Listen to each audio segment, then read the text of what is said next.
Avui, a la Sonora, anem a l'última barraca de l'Estany de Salses, al nord més nord de Catalunya, per conèixer el col·lectiu Joan Pau Gené, una colla de músics de procedències diverses que s'han proposat fer-se sentir a tot l'estat francès cantant en català. Tinc la bicicleta desbotada. Tornen els esquirols, un mite del folk dels anys 70 en una rèplica actualitzada. Els Esquiurus presenten l'espectacle Esquirols 21 per tornar a fer sonar temes inoblidables com aquest. Això i més tot seguit a la Sonora. Aquest és el castell de Salses, que durant 1000 anys ha guardat la frontera catalana. Ja ho sabeu, allò des de Salses fins a Guardamar. I som aquí a la Catalunya Nord per saber com sonen les seves bandes de música.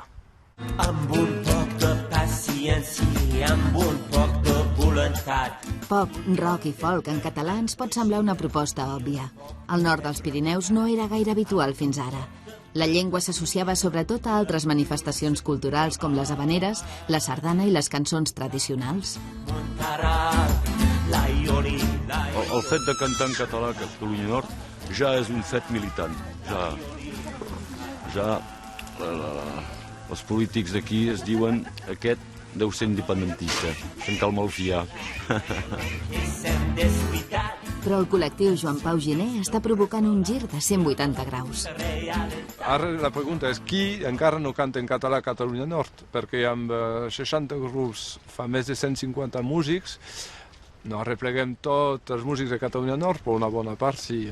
És un treball de fa 10 anys amb l'Associació d'Estrangers de la Terra, que anem a portar el que nosaltres diem mig en riure de la Catalan Touch, en els espais on no hi ha res en català, encara que aquí és Catalunya Nord, i trobaràs molts espais on no les interessa fer o no coneixen.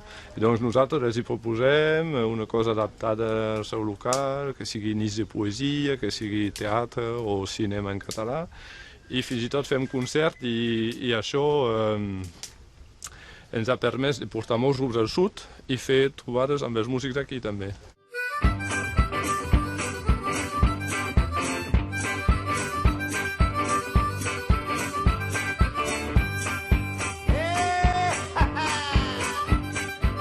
Som en una barraca de pescadors de l'Estany de Salses, i aquesta que hi ha aquí al darrere és l'última que queda de les barraques de pescadors feta de forma tradicional. I a més ens han convidat a una graellada de carn i de peix. I això no m'ho perdo, això.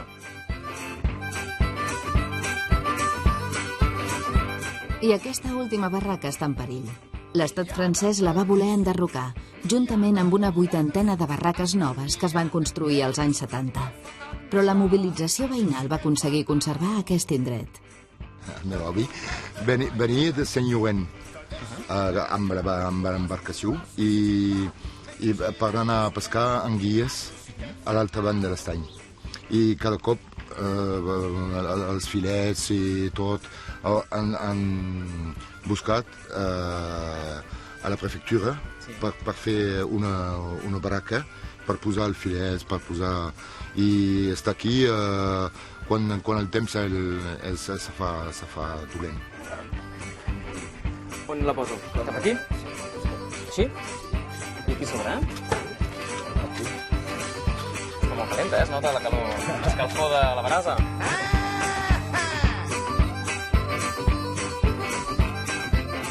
La construcció de 2 ports esportius i obertures noves al mar ha fet augmentar la sal a l'Albufera.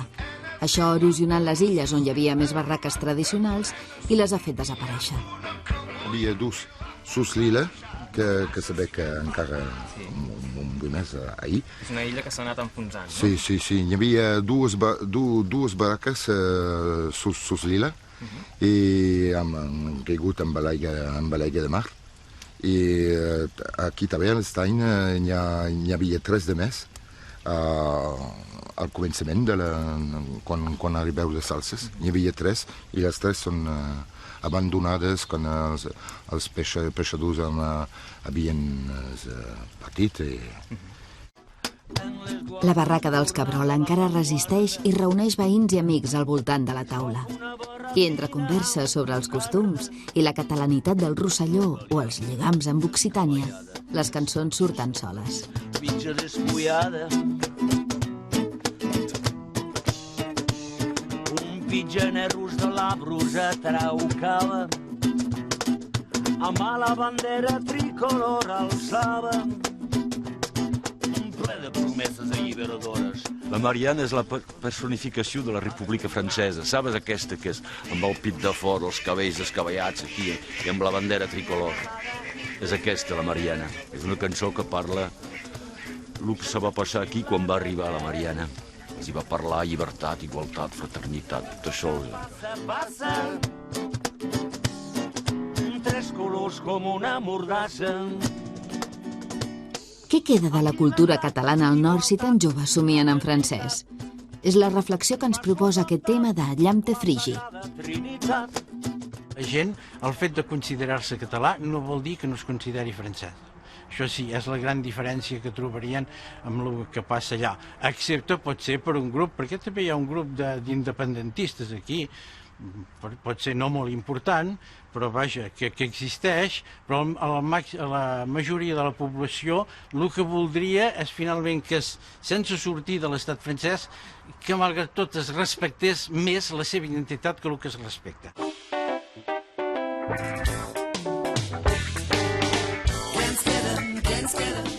En Llorenç és autor dels llibres Per comprendre Catalunya Nord i El petit llibre de Catalunya Nord. Ens hem citat a la porta dels Països Catalans, entre Occitània i Catalunya, un monument aixecat per iniciativa popular.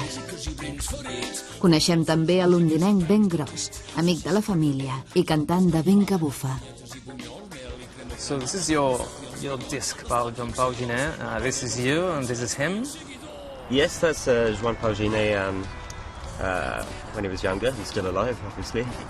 So with the idea for this album, it was really a meeting between Joan Pau Giner.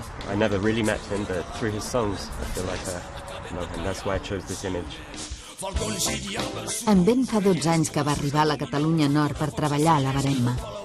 Un amic li va proposar de participar en un homenatge artístic al cantautor nord-català Joan Pau Giner i va ser així com va conèixer les seves cançons. He was quite a symbol here, right? Yeah, yes. Well, more and more today because he's been dead for nearly 20 years now. He was never that well known, never that famous, but the subject of his songs is it's still very current. It's some of the songs are even more important today than at the time, I think. Espieu, tenim dues llengües,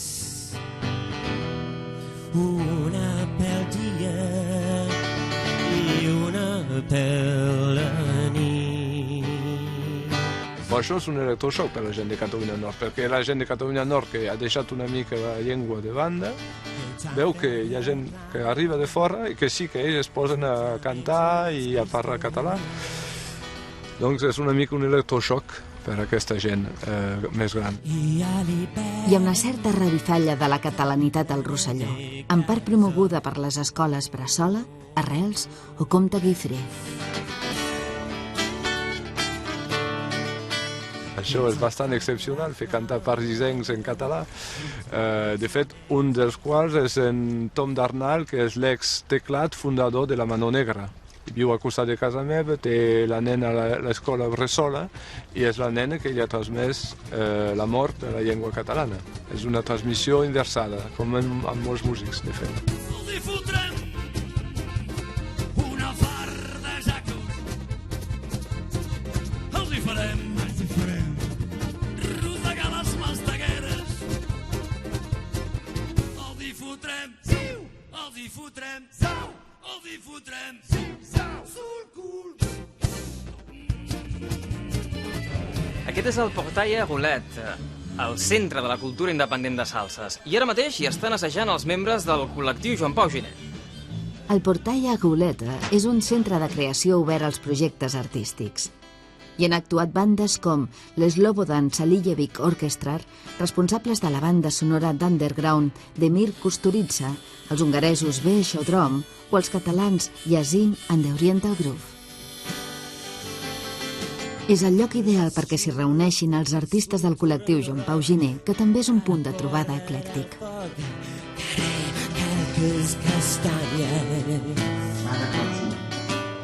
ajuda molt a la moguda en aquesta zona que està bastant limitada, ajuda a sortir-la d'aquí, a donar consciència a la nostra zona i, bueno, com és la iniciativa, també l'ha d'ara al costat mostrar-ho, però crec que sobretot en aquesta zona feia falta alguna cosa així. Està molt bé. Què ens passa amb l'autoestima? Aquesta valoració arbitrària de parents tan a la moda. Això són ganes d'ignorar-se, despertar teu interior amb ganes de ser més. Sigues tu la vida com la veus, com tu no sigues tu.